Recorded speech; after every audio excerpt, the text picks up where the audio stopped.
Ray. And I'm Jason. And this week we are in Glacier National Park. We're pretty excited to be here. This has actually been on our list. You got a nice brown bear about a mile up on the right. Oh, awesome. Okay, thank you. This has been on our list since before we started RVing. So we originally wanted to come here our first year on the road, and there were all these wildfires, so we didn't get to make it because they closed the park down. And then obviously last year we went to the East Coast. So we're finally back over here in this area, and we knew we just had to come. So we're here. A biker just came by and said that he saw a bear about half a mile up the road, so we are actually going to jump in the car now and go and try and find him. Otherwise, we'd be telling you a little bit more, but we'll save that for later.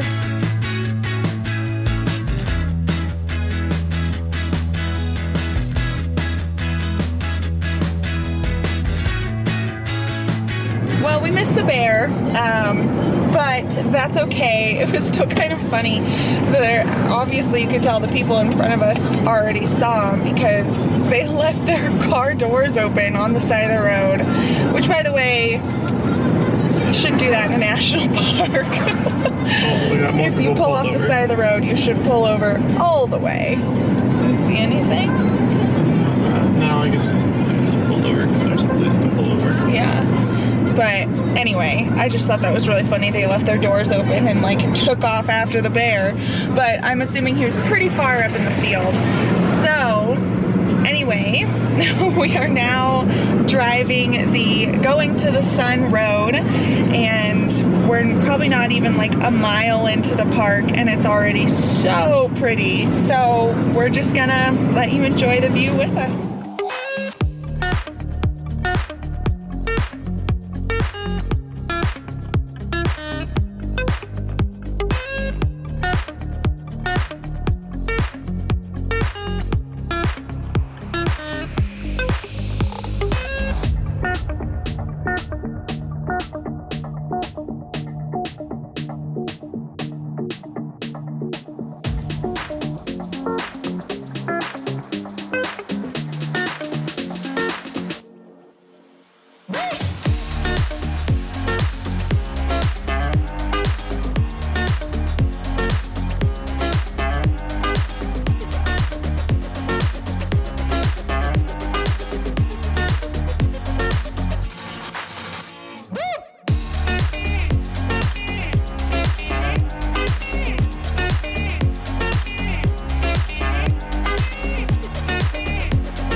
Alright guys, so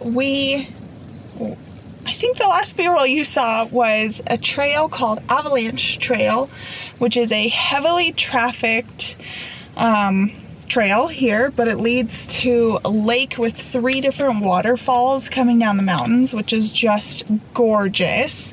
So when we went to the visitor center, that was recommended by the ranger, but I think that they recommend that trail to everyone because I feel like every person in Glacier was there. This place is definitely crowded. Yeah, especially right now. It's the summer months, so it's expected, but it's one of those places where you know, they built it a long time ago, so I don't think they've ever expected this amount of people going into it. So it's a busier park. They don't have a lot of parking, but they do have a shuttle system, so they recommend like stopping at one of the shuttle stops and then riding that. So park where you can park at a shuttle stop and riding the shuttle, but even the shuttle's busy. Yeah, super busy. So you can wait up to an hour just waiting for a shuttle, which is hard to really appreciate the scenery. It's a gorgeous, gorgeous landscape. So I get why everyone wants to see it. But anyway, that's just like our little negative to let you know to be prepared.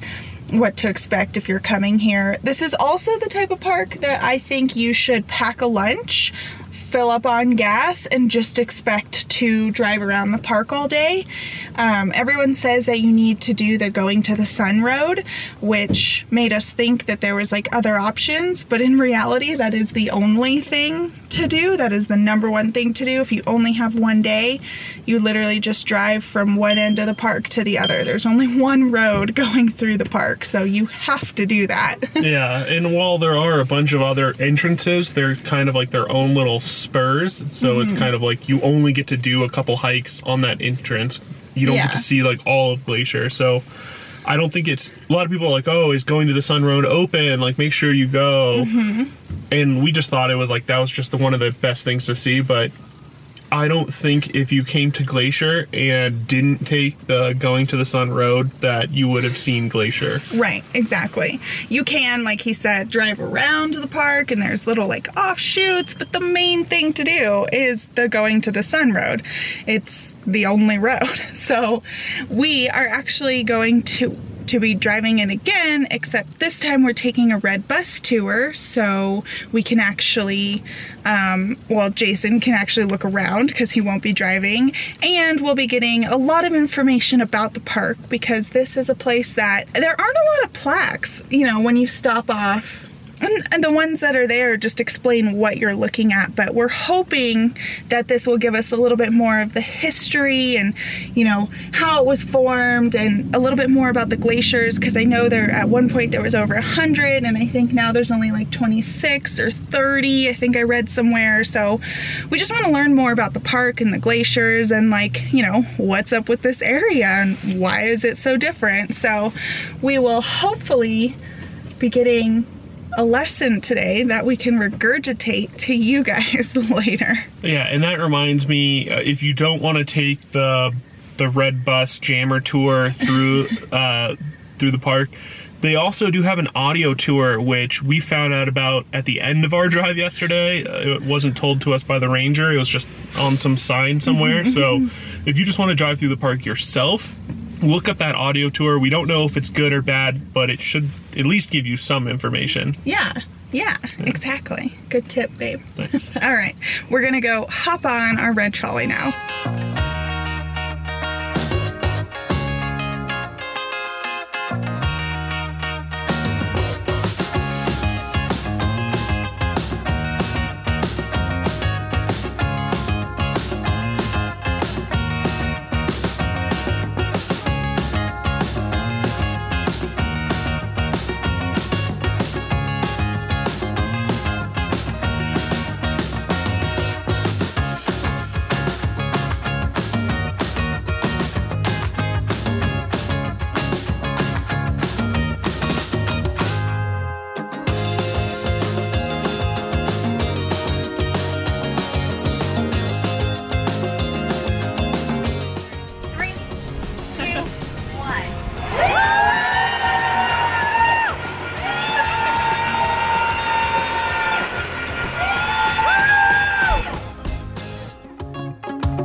Done with our tour. We've made it all the way from East Glacier to McDonald's Lodge. Yes, yep. That's where we are, because we are looking at McDonald's Lake.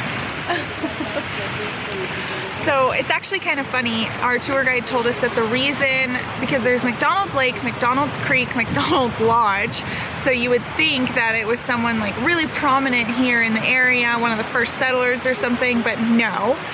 Basically what happened was someone got lost in the woods and eventually got bored and carved their name into a tree, McDonald, and then just left passed on through, eventually got found, was okay. And then when settlers finally did come through here, they saw McDonald carved into the tree and they thought, okay, this person must be like very important to the area.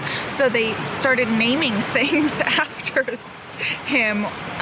So I don't know, I thought that was really funny, that there's like half of this national park is named after McDonald, and this person literally had nothing to do with the park except that they got lost in the woods a long time ago. So we just enjoyed a awesome lunch at McDonald Lodge. Yes. And just taking in the view of the lake, and then we're gonna start the second part of our tour. But what do you think of it so far? I like it. Our tour guide is really cool, and she's funny and she's laid back, and there's a couple more questions I want to ask just about a little bit more about the park and the glaciers. It's actually really cool. The buses that we're in were the original buses from the 1930s, late 1930s, and they made all of these buses for the national parks, and this is one of the few national parks that still has them. So there's 32 buses, I think she said, for the national park, and they were actually renovated. They partnered with Ford, and Ford donated and renovated all their engines and everything like that. So the engines and stuff aren't from the 1930s, but the frame of the vehicle is, and it's a wooden frame. Yeah, I just thought that was really cool that we're still in these like older cars from way back in the day, and this is one of the few national parks that still operates them. All right, we switched arms here because Jason was getting a little tired. But another cool thing about the buses is that when there are fires in this national park or any type of emergency, they use them as emergency vehicles to help evacuate people. So I think we mentioned that the shuttles get pretty crowded. So when there is an emergency and they need to get people out fast, they change all of these buses over and they start shuttling people out. So I thought that was really interesting too. And the reason it's so crowded is because technically their working season is really only 2 months, July and August, and they expect over 4 million visitors in those 2 months. 4 million people in 2 months makes a lot of sense, because I feel like we've seen 500,000 just while we're here. All right, well, I think our lunch break is over, so we are now gonna head back to the bus and go back through going to the Sun Road.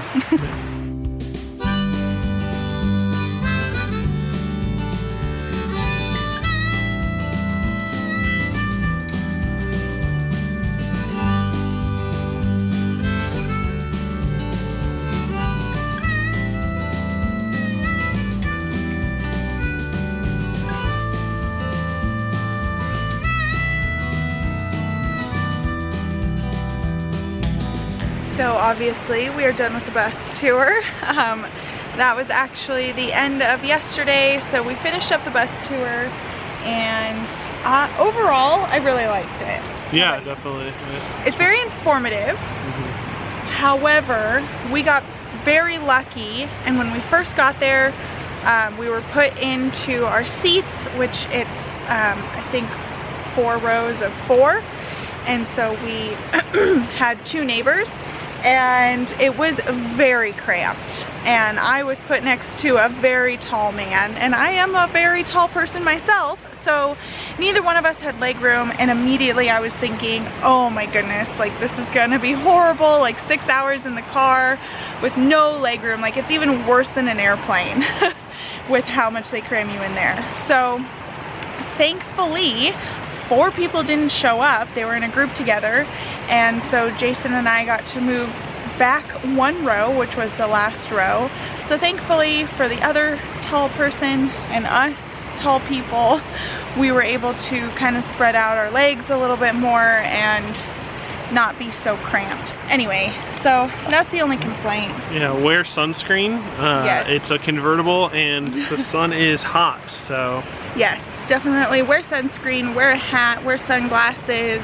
Yeah, and you do get out of the car every once in a while, but it's like a 50-mile journey, 50 to 60-mile journey, so no matter what, you're in the car for 50 to 60 miles. We are now at Bear Creek. So this is not in the national park, but this is in the national forest. So we kind of woke up a little burnt out. We've been driving a lot. Well, Jason's been driving a lot, but we've been in the car a lot this week, and it really kind of takes it out of you when that's what your sightseeing is. We decided to just take it easy today, not go into the national park, not fight the crowds, and so we are actually, again, how far do you think? 15 minutes from our campground? Yeah, probably less than that. 10 minutes. So we just spent the afternoon, well, we spent the morning just relaxing and taking it slow, and then we spent the afternoon, we brought Carmen, so it's just been a really relaxing afternoon here by the river. So this is like what I pictured Glacier as, is just beautiful sights and just kind of like chill and relaxed. It's been a pretty relaxed afternoon, and I don't know if we mentioned this any other time, but we booked our RV park here really late in the game, probably like 3 weeks ago. Yeah. And obviously that's a no-no for Glacier if you want to be close to the park entrances. So we are in like the very southern tip of Glacier, and they don't have a southern entrance. They only have an east and west entrance, and then to the north is actually Canada, and it is an international peace park, so you can go up to Canada and see. They had a national park and we had a national park, so they combined them and they called them the International Peace Park, so you can go up to the Canadian side and explore that as well. But for us, since we're at the most southern tip, that would have been even more driving. Anyway, so we booked our campsite about 3 weeks ago, and we were thinking we could boondock out here, but when you look up the boondocking spots, they're on the west side of the park, and we didn't want to go all the way to the west side of the park because we were heading east after this. So tomorrow we head out and we go to... On our way to Wyoming's Devil's Monument? Devil's Tower. Devil's Tower. So that's where we're headed tomorrow, so we didn't want to go there and back. So anyway, now that we're here, we actually feel like we could have easily stayed in West Glacier because the 2 is easy to drive, and we could definitely do it with our 5th wheel. That's another lesson learned, is obviously don't book late, and try and book at one of the entrances. So there's a lot of entrances, but the 2 that matter, because there's like little entrances that are little spurs. It's right. St. Mary's and West Glacier. Yes. So you want to be as close as you can be to one of those. There's a KOA at each entrance, and a couple other campgrounds. So just try to stay near St. Mary's entrance or West Glacier, and that'll minimize your driving. Absolutely. And I think if we did it again, we would probably stay at the St. Mary's entrance, because that is the eastern side, but then also over there is something called a town called Many Glacier, which is part of the national park, and we wanted to make it up there today, and we woke up so burnt out that we were like, no, that's not going to happen. So once again, something to do when we return. But I have a couple more tips for you, but I need to look at the map. So we're going to wrap up the rest of our day here, and we'll show you the campground that we are at, because it is nice, and then we'll give you the remaining tips on the map.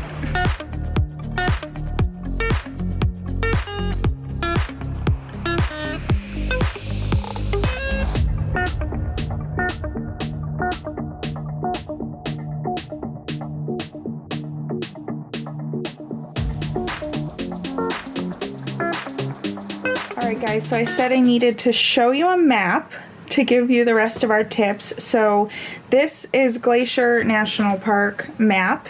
So we actually stayed somewhere down here, which we do not recommend. So you can either stay at St. Mary or down here in West Glacier, and then this is going to the Sun Road. And if you want to come up to Many Glacier and you only have like a couple days, we recommend staying in St. Mary so you can come through the park and then also come up to Many Glacier. Or if you just kind of want like the more happening place, there's RV parks down here. And what, you think there's more going on down here? Yeah, it's kind of a more like hipper area. They have a little little downtown area, but more people are there, so it's kind of... Yes. And frankly, in our opinion, it doesn't matter which way you go through going to the Sun Road. Some people like this drive better, but personally, I liked coming from St. Mary to West Glacier. But either way, it's gorgeous. Like, you're not missing out on something if you only go one way. And normally, depending on which side you're staying at, you're going to be driving both ways anyway. And then if you have extra time, we've heard coming up, this is the Canadian-US border, we've heard coming up here is fantastic, but make sure you have your passports. So I think that was it on the tips. So no matter what you do or which side you stay, I still think you're going to have a great time at the park. Just be prepared for crowds and have a game plan and pack a lunch. That's kind of like the best tips for Glacier. Yeah, it's beautiful. You'll enjoy it, but you have to see it to believe it. Yes, exactly. Our footage probably didn't do it justice. But other than that, we're gonna close out the vlog now. So don't forget to like this video and subscribe to join our Getaway gang. We'd love to have you. We'll see you next time. Bye guys.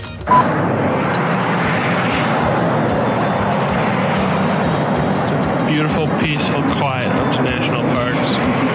This has actually been on our list. Yeah, a nice brown bear about a mile up on the right. Oh, awesome. Okay, thank you. He's been chasing after me.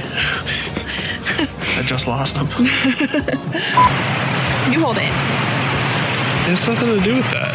Yeah. It has to do with the fact that... Hey, there we go. That's good. Perfect. Hey guys. You need me to hold that? You okay? Yeah, you hold it. Okay. Right outside the national park, and we kind of woke up. So I do think I would have been very unhappy. Did you see that? Yeah.